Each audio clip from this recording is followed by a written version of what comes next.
Hello, hello, hello, coaches and leaders. I have Matt Hickson on with me today. We are going to talk about an inventory that he created for schools to understand transformation. I'm so excited to talk about transformation because I think this is a widely misunderstood concept in schools. And unfortunately, because sometimes we kind of use the word in ways that aren't always accurate, it gets overused and we're here to set them straight, right, Matt? So I'm excited to talk about transformation and this tool that he uses, and we'll be able to share with folks. Is that something we'll be Yeah, able to do? absolutely. Yeah, I'm super excited. Okay, so first of all, I want to welcome you to the show, Matt. Hey, good morning, y'all. Hello, my name is Matt Hickson. I am a former school principal, assistant principal. I was an eighth grade science teacher, and I spent a little bit of time in District Central Office serving as the Director of Online Learning and Canvas Administrator for Durham Public Schools, Central North Carolina, a district of about 30,000 students in 55 schools. I love it. So what do you do now? I work for the Modern Classrooms Project. I'm our head of partner transformation. I transitioned on our team actually after having been a partner of Modern Classrooms on the opposite side when I was in a Okay. school and district role. And so my main role is working with school leaders and system leaders to think about how they transform instruction. I love it. Okay, so we're going to talk about that today. So, for listeners that aren't familiar with this school transformation inventory, can you just, give us a quick intro to it? Yeah, and I'm also going to tell you a little bit about Modern Classrooms Project because it relates pretty heavily to the inventory. Perfect. So Modern Classrooms Project, the organization that I work for, was started by teachers to nonprofit. The teachers that started our organization worked in DC public schools, and they were solving some of the same problems that all of us, when we're thinking about instructional leadership or teaching, are trying to solve, which is you've got students in your classroom that have a variety of different needs. And you're one person in front of the classroom, typically using a pretty traditional approach where the teacher's in front of the classroom, giving information, facilitating activities, and the students are receiving most of that. And it is very challenging, as we all know, to differentiate and provide the right amount of support to students that need it using that model. So our teachers started kind of hacking a set of approaches. They then brought those approaches out to other teachers, created initial cohorts that were largely in the DC area, and then spread it now to 20,000 teachers across the country that have been trained in using a model that has three essential parts that you're going to hear a lot about as we talk about the inventory. Those parts are mastery-based, self-paced, and blended learning. Ultimately, our model is a student-centered learning model that allows educators to shift their time toward facilitating support in small groups, being a coach for students, and really spending time on data-driven instructional support during the classroom setting. So you'll hear a lot about the model during that point. I encourage you to Google, check it out, see, watch a video, and understand it a little bit more so you can truly understand where the transformation inventory then comes from. So in my previous experience as a school leader, I actually had several teams within my school that used the Modern Classrooms project model. That's how I was first introduced to it. I was actually introduced to it by a teacher of mine who worked at an alternative school before I hired her. She said, this model works really well to meet the needs of all kinds of different students. And we're going to have a lot of different students in our environment. So she brought it to our staff. They started using it. And what I quickly realized was as more and more of my staff was using this model, there were real implications for how we were supporting those staff and what sort of designs we were giving in terms of tier 2 and 3 instruction, things that you do as a school, master scheduling that might relate to how this model could be the most effective. And so I started tooling with things then. This was 5 years ago. And then I joined the Modern Classrooms team and I started working with dozens of other school leaders all over the country and seeing the things that they were doing. And during that process, I realized pretty quickly that there's a lot that is going on that is worth sharing. There's Yeah. a lot of things the leaders are doing really well. There's a lot of implications for using this sort of mastery-based student-centered approach that we can share. So we created this inventory. I co-wrote it actually with Paula Shannon, who used to be district administrator, chief academic officer for Tulsa Public Schools and a couple of other districts prior to that. And we wrote it based on the experiences of school administrators. And it is essentially an inventory that has a framework for transforming instruction in your school around student-centered mastery-based learning. And it has 7 key areas, which you'll see on it. I'll just list them really quickly. It talks about a vision for instruction. Then it looks at what does it look like to create core instruction that is, again, mastery-based, self-paced, and blended. And then it talks about 5 areas that are typically part of your school improvement planning or part of the way that you're doing teamwork around your PLCs or departments, which are responsive use of time, data-driven support, strategic people capacity, educator learning and leadership, and family and community engagement. This is all in the inventory. It'll be shared with you, and we'll talk about it a bunch during the day, but I wanted to kind of give you an overview of how it came to exist, which is a story of a lot of experiences, a lot of leaders and teachers that have really put their best practices forward to me and to others that have played a role in drafting this. Mhm. I love this. So I want to just talk about school transformation as a concept first before we kind of dive into this. What have you seen the biggest misconception has been around the concept of school transformation, or even when people just hear the phrase school transformation? Yeah, even before I was a principal, when I was an AP, I worked in 2 turnaround schools, Hmm. schools that there were either targeted plans for or principals were coming in as, what we sometimes call turnaround principals. I think you can use transformation and turnaround somewhat interchangeably, although they're different, I think, to some people. I think the biggest misconception is that transformation is mostly driven by the leader and mostly top down, and that real lasting transformation in schools comes from collective efficacy among staff and community. And that's like the harder work to do. And so it doesn't get done very often, especially because often when we're thinking about transformation, we're thinking on a timeline of 2 years or 3 years. And I think really that timeline sometimes needs to go out the window when you're doing this work. And it comes maybe in 2 year chunks instead of a 2 year full cycle.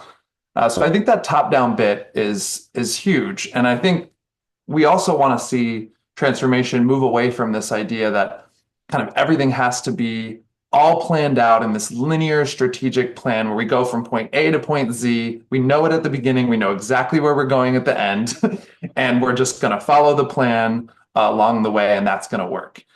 Our approach in this inventory, and my belief as a former school leader and district leader, is that actually we need a responsive approach to transformation that incorporates stakeholder feedback and data along the way and provides us a set of frameworks, no doubt. That's not to say we shouldn't have a strong vision. We should, but we should also have checkpoints along the way where we understand who we're working with and what they're seeing and be responsive to it. So, not top down, not point A to Z, responsive, building capacity, building engagement from the bottom up.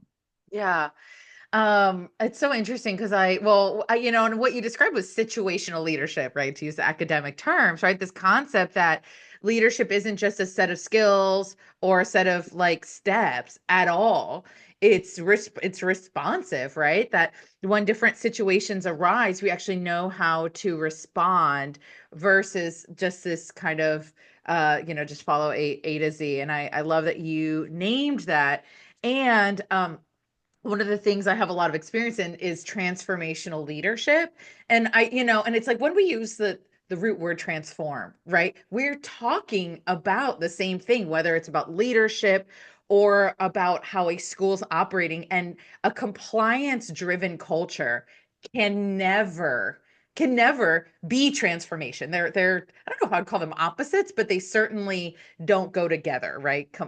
Compliance only does not provide transformation. And I find that interesting because sometimes when I see these quote unquote school transformation teams, it's strong compliance and strong accountability. I'm like, look, if you're going to do that, just don't call it transformation. That's my opinion. Yeah, can I jump in there and just say like compliance implies that we know exactly what is going to work every step of the way, and the Yep. only goal is to get people to comply to the things we're saying. Yes. And that completely kind of shuts down and closes off the potential for developing solutions as we go because we're learning about the problem. If we all knew what the solutions were right now at the beginning, we would have solved a lot of problems already. You really have to build based on the conditions of the community and understand what's going to happen as the process is going on to transform. I totally agree with that. Yeah. Yeah. Okay. So what makes this tool different than kind of other school improvement frameworks, right? You created this, and I'm curious, why didn't you use one that was already created? Yeah, there's a couple things. One is that I think rather than us saying, here is a checklist or a rubric where you can just go down and do these things that are on the list, and you're in a category of emerging or innovating, as we describe these different categories in the inventory. It does give strategies. We give very clear and practical steps, but it also creates a pathway that really is about understanding how you can move toward a collective efficacy approach in any one of these particular domains. So that's first. It is actually less compliance based. We just talked about that, Yes. and more kind of moving toward these approaches that allows school leaders and teams to reflect, understand the community, and move in that way. The second, and this is a really critical one, is that it is tied to an instructional model.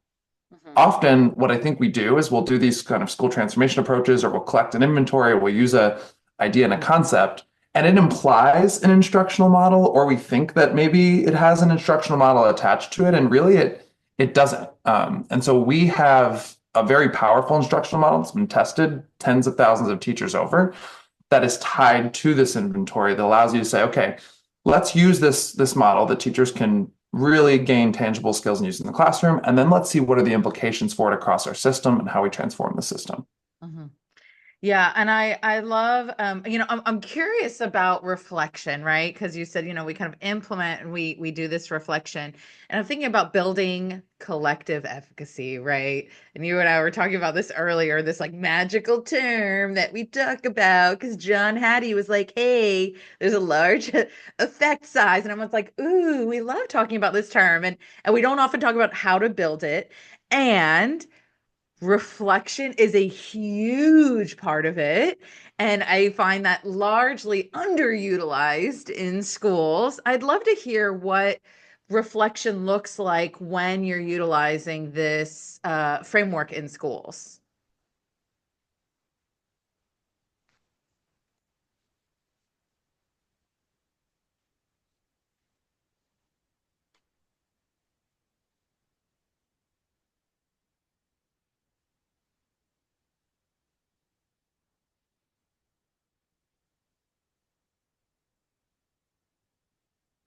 Oh no, Okay, we're back. I just froze. You did. It's okay. You were in a thinking phase. Uh, Um, Great. We might need to rerun to that rewind. question. So I did go a little off course here, but I actually I want to change my question. I would love kind of a a before and after. Can you just kind of give us an idea? What does a, a kind of a typical school in general look like before utilizing this tool? And what does success look like while or even I don't want to say after using this tool. There's no like after, right? But what does success look like while using this tool? Yeah, I'll just talk specifically about one domain of the inventory here, which I think can give us an example of what this might look like.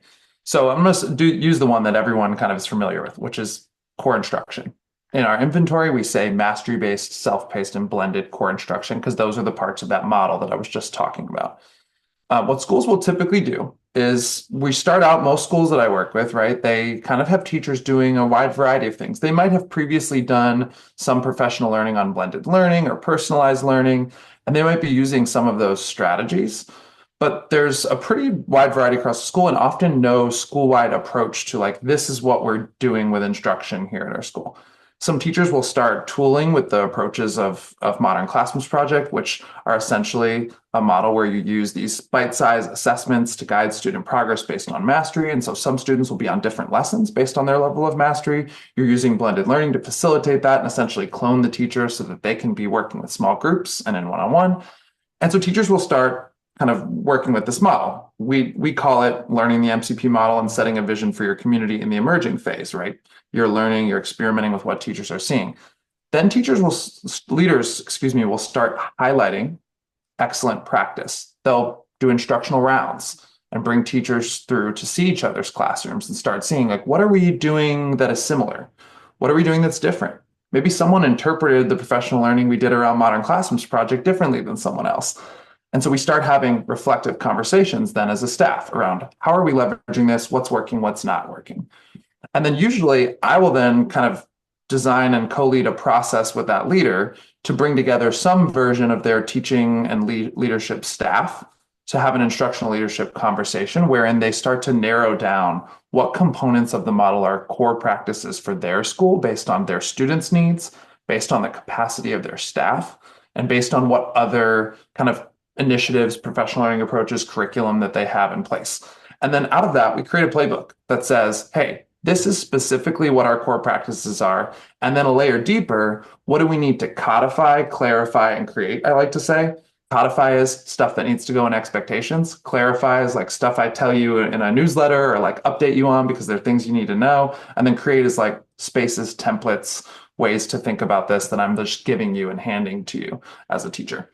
And so we create that playbook. We create the codifies, the clarifies, and the creates, and then we allow teachers to tool with that and edit it and revise it and reflect on it as we go.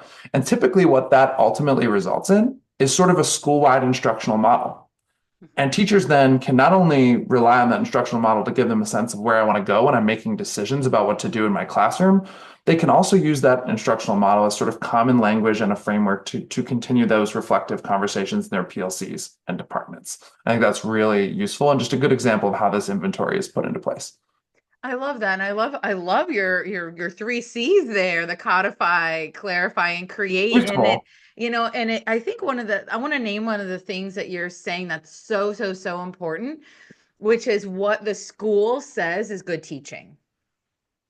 And for us to not assume that everyone in the school, all the teachers have the same idea of what good instruction looks like in the classroom. We cannot assume that everyone does, right? And to have that tier one teacher support, hey, there's a PD. This, Mhm. as a school, this is what we are saying our instructional model is. And then I love, teachers observing each other, getting feedback on this model. Yeah, and it's not just good instruction. Good instruction, I mean, research-based instruction or best practice strategies, whatever you want to call it, important. But it's also moves from just good instruction to what does our staff say works for our students and what are we committed to as a staff here at this school? Because you've teachers that might come in from anywhere and maybe they just love that one unit that they do on World War II. Not to throw the social studies teachers under the bus. I feel like everyone does that, but they just love that one unit, right? But maybe that doesn't match what we do here as a school because of the needs of our students, the needs of our community, the commitments we've made to each other as a staff. That is collective efficacy, not just what's best practice. Best practice, great. We want to incorporate that into our vision for the school, but also our vision should be based off of what we've decided we're committing to and what works for our teams. Yeah, totally. I love this. So, if a school leader is feeling overwhelmed and they want to kind of apply the inventory and the concepts in the inventory, where would you suggest that they would start when they look Yeah. at it? What should they do first? Yeah, so the inventory includes a self-assessment tool. Mm-hmm. And you could do kind of a quick self-assessment of all the domains or just pick one. Mm-hmm. Like some schools are really interested in data-driven instruction. There's a section in there on data-driven support. And you can just look at that section and do a quick self-assessment and sit down with your AP or with someone who's a trusted kind of thought partner for you and talk through and reflect on what's in there and how it might relate to what you're doing in your school. And I think it is always possible to take action on kind of one chunk of this as long as it's related back to your vision for instruction. If that's not in place, then I would start there, right? So, those things can always kind of bounce back and forth. If you want to say, hey, I've got a vision for instruction now, and I'm ready to just focus on this one thing. Maybe it's educator professional learning, maybe it's data-driven support, whatever it is, and you kind of bounce back and forth between that vision and that section. I would say that's the way to start. You don't have to take on the whole inventory at once. There may be sections that are just more relevant for your school, and you can start there. Yeah. And I love that you said that this isn't like a plug and play, like do this first. Everyone should do this first, on the inventory. It's like actually diagnose first. I use the word diagnose a lot and I hope Mhm. it kind of lands, but in my brain it's the thing that you said, which is assess where you're at. We don't Mhm. know where to go if we don't know where we are. Yeah, that's absolutely right. I think in every section, we give sort of a benchmark for what does emerging look like, what does deepening look like, what does innovating look like, to kind of give you a chance to look at like where might I be when it comes to each of these sections. Yeah, no, that's really great. Can you share a favorite success story of of a school that's utilized this tool well? Yeah, so I work with a school in Clark County in Nevada, and they are a brand new career and technical education school. They opened last year. This is their second year in existence, and they have a incredibly bright leadership team that is just really excited about the concepts of mastery-based learning. And they actually started mastery-based learning work when their school initially opened without having any idea what Modern Classrooms Project was. They were sort of building the plane as they were flying it, and they were doing most of it themselves, from the leadership team down to the staff. And they were finding a lot of trouble. And they found us and started doing some training, and they kind of did the first part of the inventory by themselves without really having been counseled on it, which is they were experimenting. They were putting their staff through the instructional approaches, thinking about core instruction, experimenting with it.